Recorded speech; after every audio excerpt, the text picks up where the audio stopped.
Welcome to Hub Dialogues. I'm your host, Sean Speer, editor-at-large at the Hub.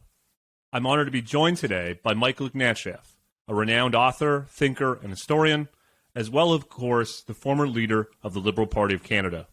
He's the author of the fascinating new book, On Consolation, Finding Solace in Dark Times.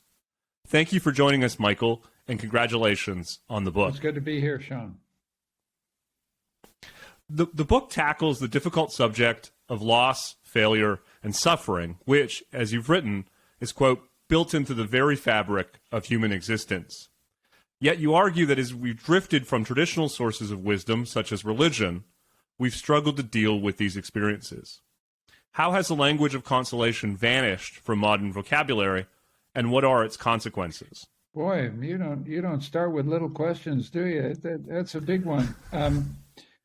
I think that we have lost quite a lot, losing our contact with religious languages, consolation. Some of the greatest and most consoling words ever written are in the Bible, particularly the Psalms. And I'm not religious, Sean. I don't attend a church. My father was religious. My brother is religious. But I'm not. So I'm not trying to bring anybody back to Jesus or Muhammad or Yahweh. But I do think that secular people who live without God, are foolish not to turn back to some of the great religious languages of consolation because they're just so beautiful, and because, in particular, they're so psychologically realistic. I mean, you read the Psalms, the psalmists knew what desperation was. They knew what loneliness was. They knew what loss was. They knew what fear was. And so when you read them, you're in contact with minds just like your own, struggling with the same thing.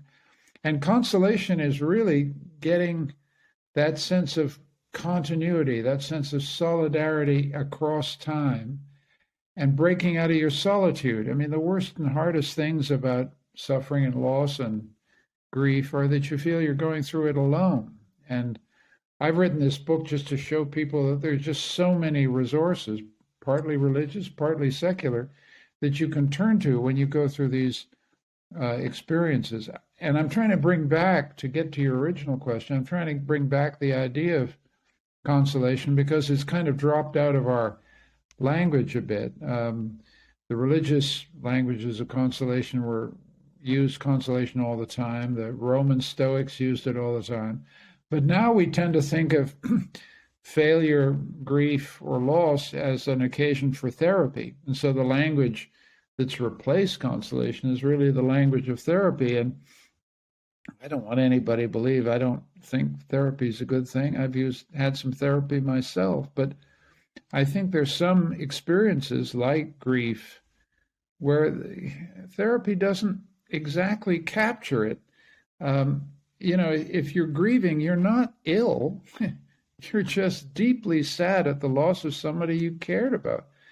And so that's not something you can be cured of. You can't talk yourself through it. You need to experience it full force and find some way to console yourself for what you've lost. And consolation here means find some meaning that allows you to go on. And that's what we do all our lives. We find meaning so that we can surmount experiences that are painful and difficult. You mentioned, Michael, the importance of people in relationships in those moments of suffering and loss. And that's a key idea in the book, that ultimately it's people in relationships that help us overcome loss and grief. Yet there's some evidence that we're lonelier these days. The economist Arthur Brooks, for instance, has written of something of a loneliness epidemic. What do you think is behind the rise of loneliness, and to what extent has it contributed to the decline of consolation?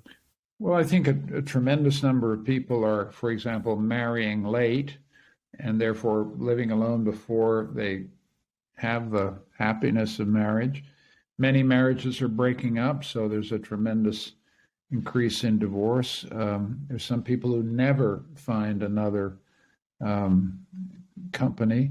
It's one of the darker sides of something that I think is very positive, which is that the gay revolution, for example, has made it possible for men and women to be with partners of the same sex. That's been a fantastic advance. But it hasn't brought with it what you'd hope for, which is that everybody finds a partner so no one's alone. There's a tremendous amount of loneliness. And then at the end of life, I think a lot of people are living longer, but when they lose their partners, they've got a long time at the end of life when they're on their own. And widows and widowers suffer greatly from loneliness. So I think there's a lot about what's the modern family that is not in great shape, and it results in the loneliness that Arthur Brooks and others have talked about. And I think that another aspect of loneliness is the churches aren't as full, the synagogues aren't as full, the mosques and temples aren't as full. The community organizations are not as busy as they used to be. And so we're spending a lot of time alone, and we're spending a lot of time online, kind of alone with ourselves and with a digital world. And the digital world is no substitute for the real world. I would prefer, Sean, to be sitting in a room with you, where I'm in Vienna, you're in Toronto or somewhere. So that's a lonely experience, the digital experience. And I think you put all of that together, and I think that it means that we're consoling ourselves alone. And that's often the most difficult thing, because what we really want is just the company of someone else, and we can't have it. So we console ourselves, and then the problem with consoling yourself is telling yourself the truth. Our capacity to tell the truth about our own lives is very, very limited. I've lived a lot of my life in a certain kind of fantasy about what kind of guy I was, and a sort of set of hopes that were fantastic beyond my capabilities or abilities. And so when you console yourself truthfully, you have to face some very painful realities about your limitations and the ways you come up short, the ways you are not true to what you wanted to be, et cetera, et cetera, et cetera. Standard stuff. Life is a lifelong experience of struggling for truth. And true consolation is an encounter with truth. But those encounters are painful. I mentioned Arthur Brooks. If I can refer to another Brooks, David Brooks, he often says that, well, loss breaks some people. It can break others open to discover there's more to them than they previously understood. As you carried out this project, based on your thinking and writing on the subject, do you have any advice for viewers and listeners on how to ensure that loss, failure, and suffering doesn't break us and instead enriches our lives in some way? Well, I just think two things. One, this is when you discover you really do need other people. I mean, I've had some painful experiences in my life, but I fortunately married the right woman, and it's just as simple as that. Being with her, feeling the comfort of her presence, feeling the sharpness of her criticisms of me has kind of helped me to go through some things. So failure, loss, and grief are moments when you suddenly discover whether your social relations are what you'd like them to be, and if they aren't, then it really can break you. You come apart. You come apart in loneliness. You just feel there's nobody cares about what I'm going through. Nobody understands what I can't reach out to anybody, and that's a terrible situation to be in, and it forces you back to find consolation yourself. And we do it. We can find consolation ourselves. You come to acceptance of painful realities. You come to accept that your mom and dad are dead, or your beloved or sister or brother has just died on you. You come to accept. You come to find meaning in it. You come to realize that you love them dearly and you care about them, and you'll carry their memory along. That's a very consoling thought. The idea that people have not actually utterly died; they're still in your memory. You can console yourself through remembering, through honoring, through doing something in their honor if you've lost someone.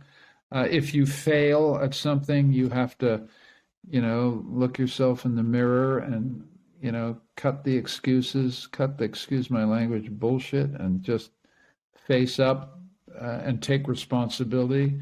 Taking responsibility for failure is extremely hard. It's always easier to blame someone else.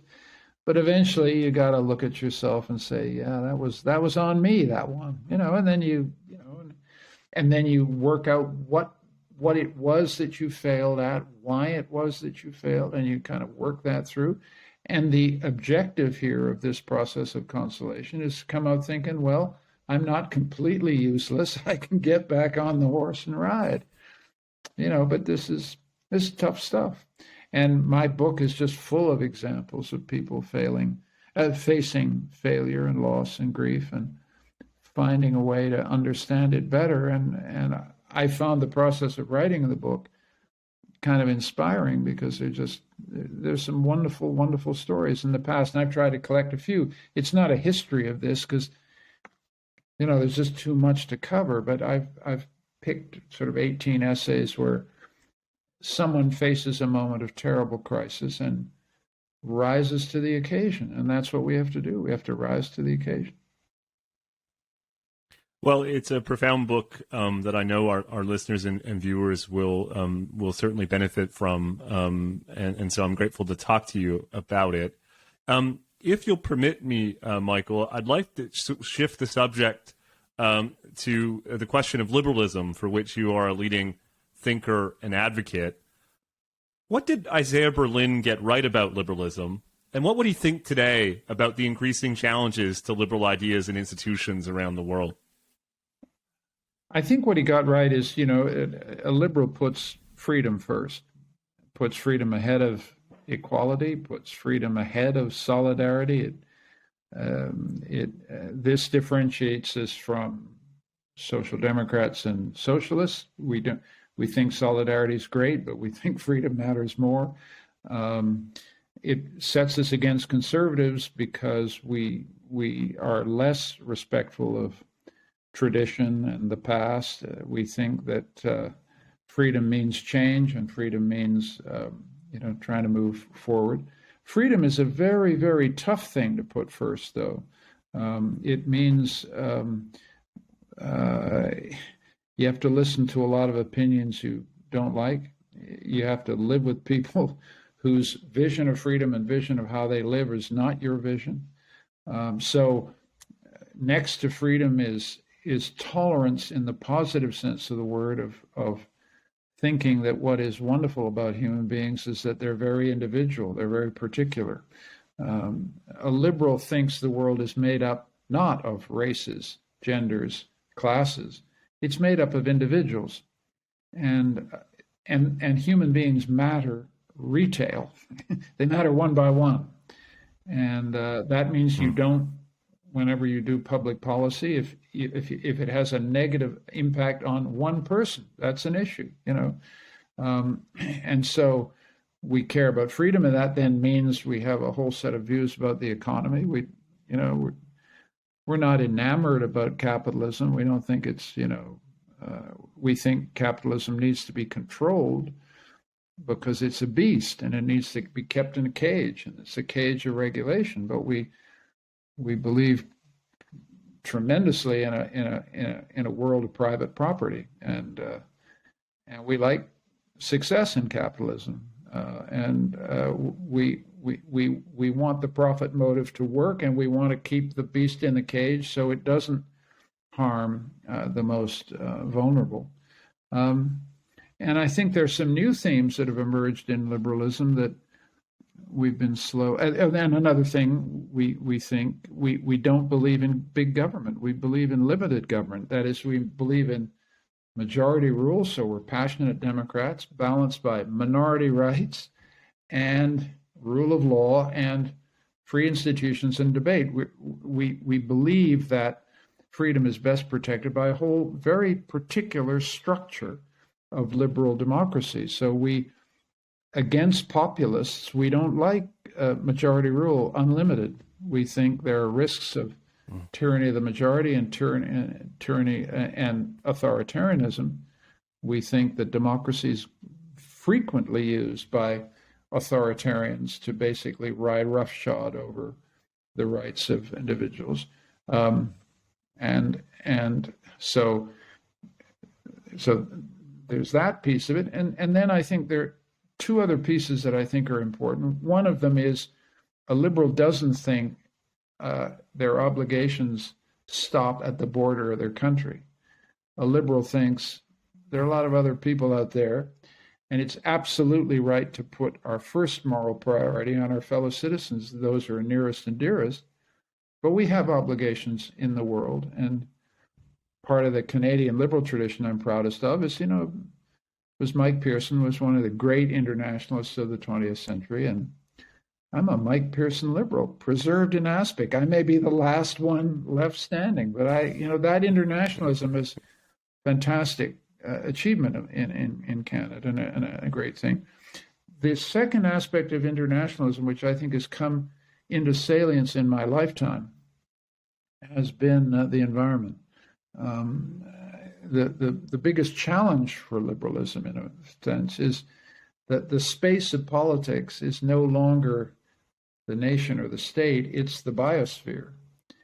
And this is the most international dimension of what we do, and where our responsibilities suddenly are coming home to us in a big way. And the Green Challenge is an enormous challenge to liberalism because we believe in gradualism. We believe that big changes happen with little gradual steps. Recycling, prices on carbon, little stuff. And almost everybody now is thinking that's too slow. It's a crisis. The world's coming to an end. Climate change is out of control.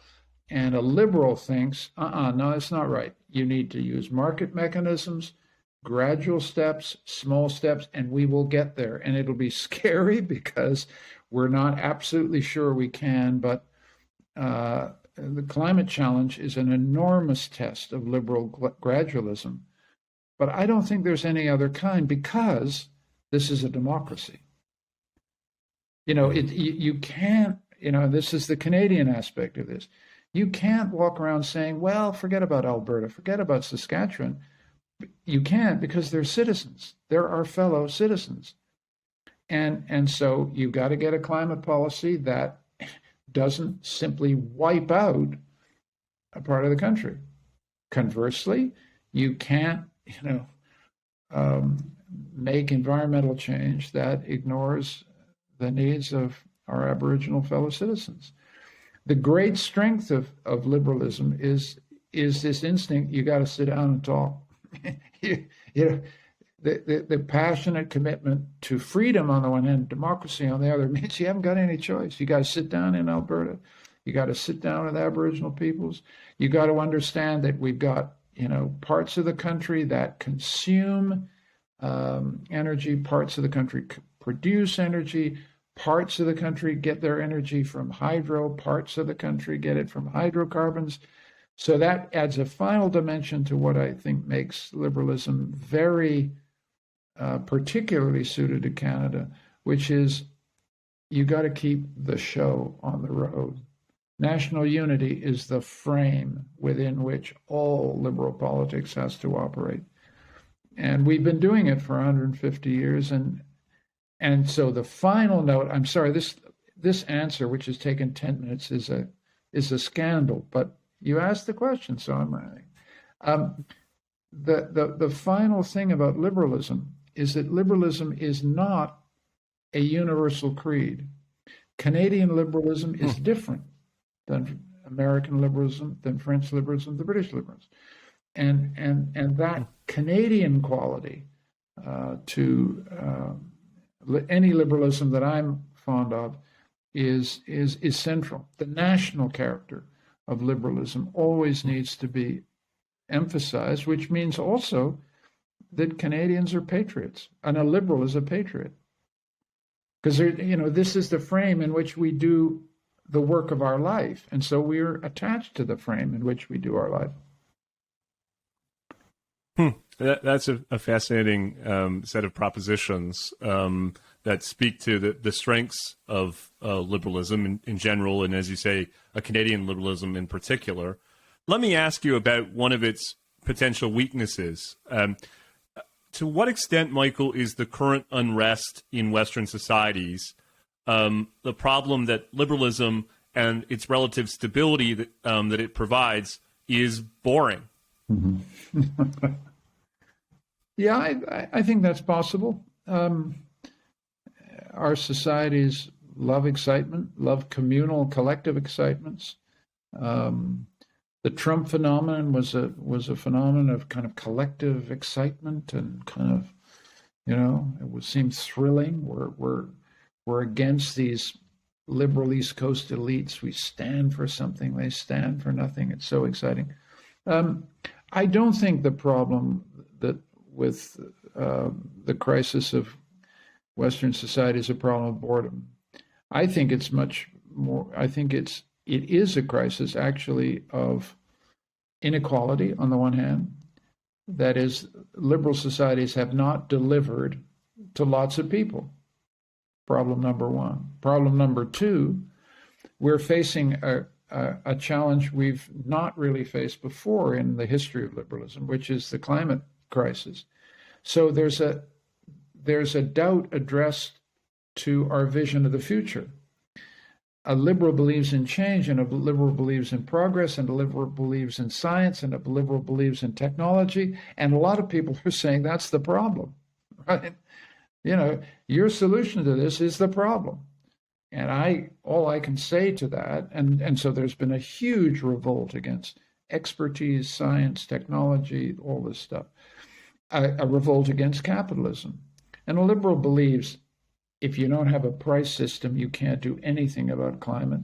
If you don't do investments in science and technology that get us green energy fast, you can't do anything.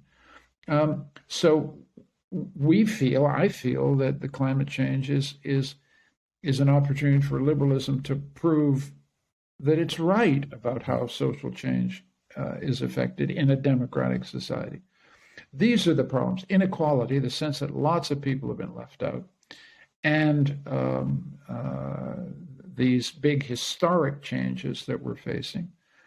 And I don't think there's nothing boring, for example, about the fact that we're in a war with you over the future of a democratic country. And this is, I hope, woken every liberal up around the world to the fact that this system of liberal democracy is fragile, it's vulnerable, it faces world historical competition from rising China and Russia.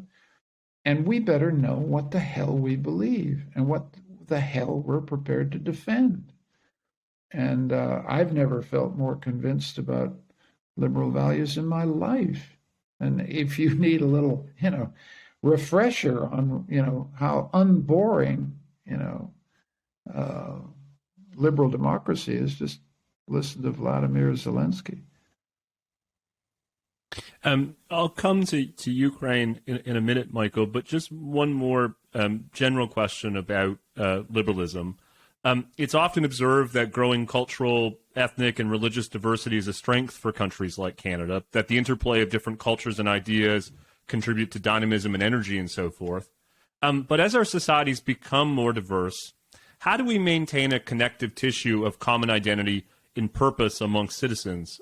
In other words, how can we draw on the benefits of diversity without the cost of attenuation? Well, I think there's a real problem there. When I was in politics, one of the glories of being politics was that I could spend a morning in a Sikh temple and an evening in a synagogue and then I'd go up to an Inuit community in the north. And the great thing about politics was literally going into the separate communities that make up the country, but most Canadians don't. And we are very, very highly segmented by race and ethnicity and by region.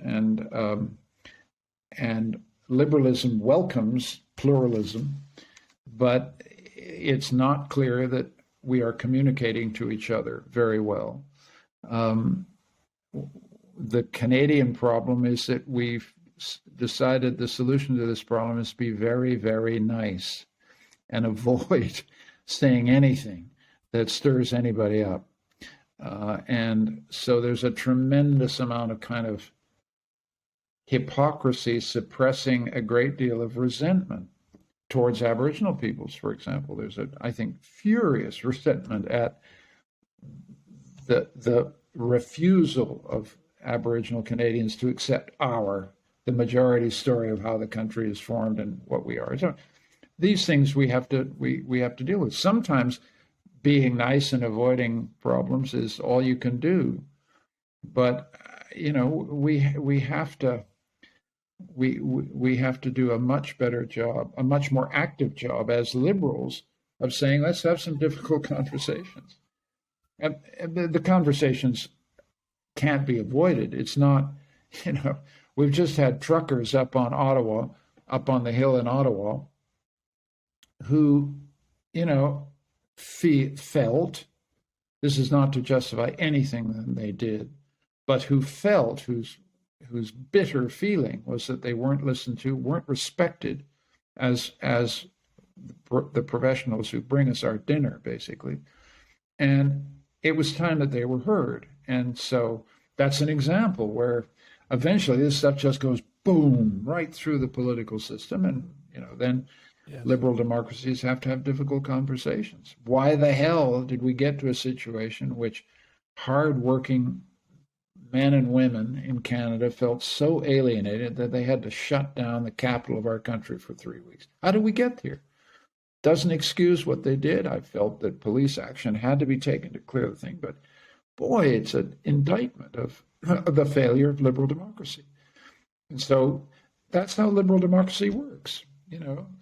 Aboriginal people then mount a blockade, and we have to respond to that, and truckers, and that's how it goes. And a lot of people don't like that about liberal democracy. They want a quiet life. They want why can't we all get on? Well, the core of a democratic society is contention, argument, debate. And our job is just to keep it from being violent. For the most part, the truckers kept it the right side of violence, but there were some people there who didn't want to keep it the right side of violence. And a liberal democracy must be absolutely clear, even ruthless, about the question of violence. We can have pluralism, we can have debate, we can have disagreement, we can shout at each other, but you raise a hand against a fellow citizen in a political argument, and that's the end of it, right? We got to be very tough. Liberalism is not a warm bath, and liberal democracy is not a kind of sauna in which we all sit together. It's an argument, and our job is, if we were in politics or in media or anywhere, is to keep it civil. On that point, about the role of polarization, partisanship, and so on, in the 2011 federal election campaign, you were asked about the policy promises of your opponents, and you said that you supported the Conservative Party's proposal to create an Office of Religious Freedom in the Department of Finance. In particular, you said, quote, "We think an initiative like this is the kind of thing that ought to have support of all sides in politics," unquote. More than a decade later, it seems unlikely a political leader would say this about his or her opponent's ideas. Why do you think that's happened? Why have we become more partisan and more polarized? Well, I think I was a bit of a sap to be so nonpartisan at the time. I was subjected to the most unprecedented attack on my personality and my life, highly funded, highly structured, he's just visiting, he didn't come back for you, all that stuff. So I didn't get anything, I didn't get much back for all these bipartisan displays, but I actually am unrepentant about supporting things that promote religious freedom, simply because there are just so many places in the world where religious freedom is under attack, and it's an appropriate thing for a freedom-loving country to want to protect and endorse and enhance, even though religious freedom is code for a kind of conservative cause. I don't see why it should be. It can be a liberal cause as well, and so that's right. And I supported the the Harper budget in 2009 much, much more important, because I thought in a moment where, output was falling off a cliff and we were in the middle of the most serious economic crisis since the Depression, it was not the time to bring a government down. It was not the time.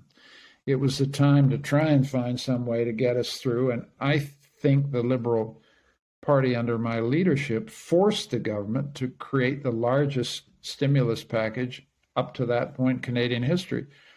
It didn't do us any good politically, but I think it was good for the country, and I'm in a kind of quiet way proud of that. I think there really are moments when you just got to put the country first, and you got to put and I think we're seeing this again over Ukraine. I think Ukraine is just, in the United States, it's still partisan clamor. In every other country, it's still partisan clamor, because there are some threats that we all feel equally, whatever our partisan affiliation. And thank God we do. And it would be awful if Ukraine became a partisan matter, or some existential threat to liberal democracy became a partisan matter. If I may, Michael, wrap up with a few questions about Russia's invasion of Ukraine. You've dismissed the claim that Russia's invasion was in response to NATO's eastward expansion as, quote, nonsense. What do you think was behind it? What was behind Putin? I think it is a messianic desire by an autocratic leader who has lost touch with his people and its aspirations, a messianic desire to recreate not the Soviet Union, but to recreate the Russian Empire. And it is based on a very highly elaborated denial of the very existence of Ukraine as a separate people and nation and culture and state. And so it's based on a falsehood. And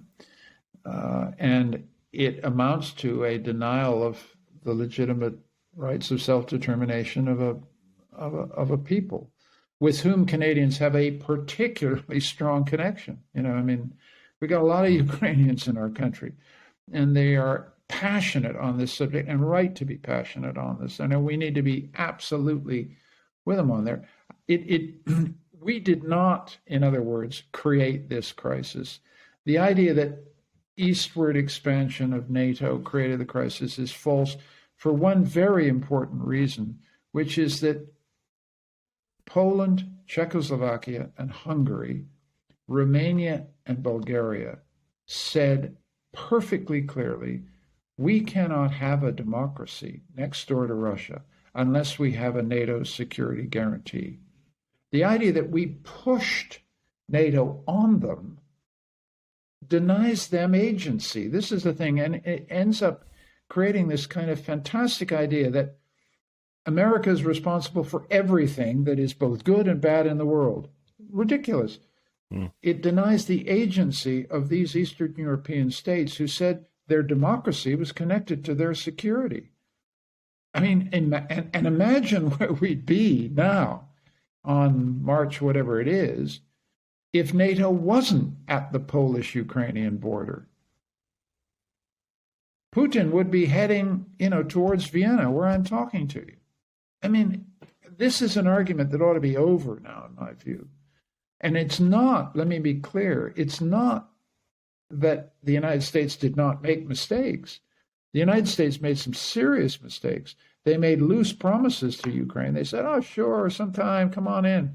No, you don't do that with a country next to Russia. You don't bait the bear that way. That's stupid.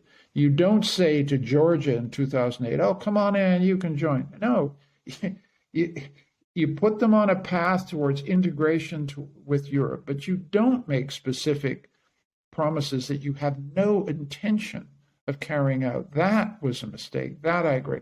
But the idea of having a NATO border on the border with Russia seems to me essential to the security of millions of people. And, just ask the people in the Baltics. We got a lot of Baltic Canadians, and they know it. I mean, if you're up in Estonia, next door to Russia, if you're not member of NATO, you have no possibility of consolidating your democracy at all. The issue now and that's why it's a great thing that Canada's got some troops up there in Latvia showing our commitment to the Baltics. The Baltics paid a horrendous human price for Soviet occupation, and they want to be free. And this is the kind of stuff Canada should just be 400% in favor of. I don't want to go to war with anybody, but we got to stand there and say, don't even think about crossing the NATO frontier.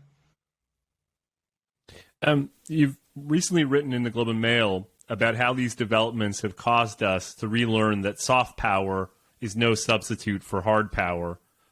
What should Canadian policymakers be doing to strengthen the country's hard power capacity?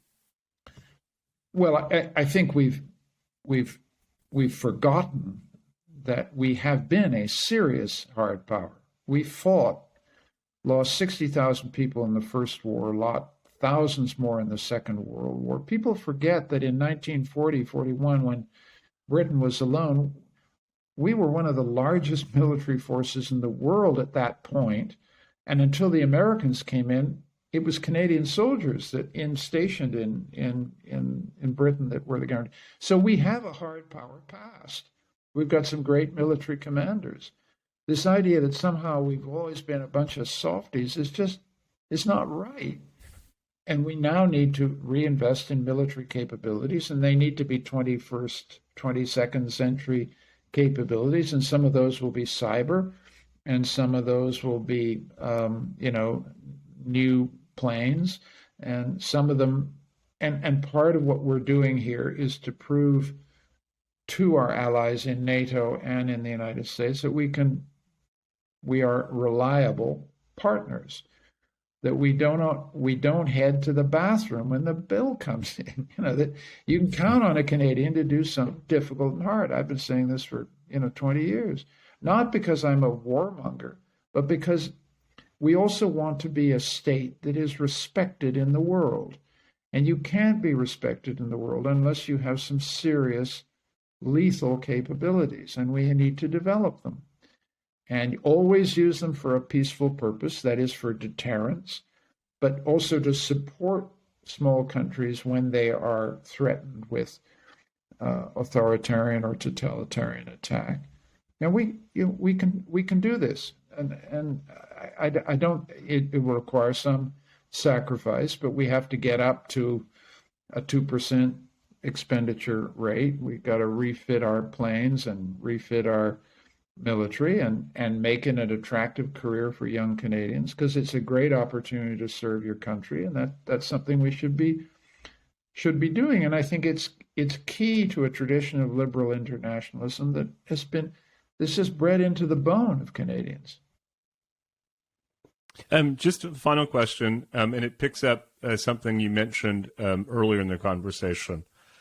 Do you think that Putin's folly will be ultimately good for liberalism over the long term? And if so, how? Well, I don't think we know how this is going to turn out. I believe, it is a belief, not a fact, that any attempt to wipe out Ukraine or suffocate the desire for freedom of a people is simply going to fail. And the history here is very, very dispositive. The Russians tried it in Hungary, they tried it in the Czech Republic, they tried it in Poland, they failed. And they will fail in Ukraine, but let's not get sentimental about this. The suppression of Ukrainian freedom is already unspeakably bloody, and they may be kept under the heel for a very long time. Eventually, they will regain their freedom, but it could be a very long twilight struggle, and we have to be absolutely intransigent about this. The United States, for example, and I think Canada too, refused to recognize the Baltic states for something like 60 years until they regained their freedom. The same thing has to happen. Russia has to be permanently excluded from the international community. The sanctions have to be kept up for a very long time. this is the most serious threat to the international order since the Second World War. And so we're in for a long, hard slog, and we better be not tell ourselves any other story than that. It's going to take a while, but the Ukrainians will regain their freedom, and their freedom matters to us. Our freedom and their freedom are, inseparable. And that's, I think, one of the key insights of the liberal idea of freedom that I think we need to hold on to. Of course, the book is On Consolation, Finding Solace in Dark Times. Michael Ignatieff, thank you so much for joining us today at Hub Dialogues. It's been a great honor. Great. Thank you, Sean. Great questions.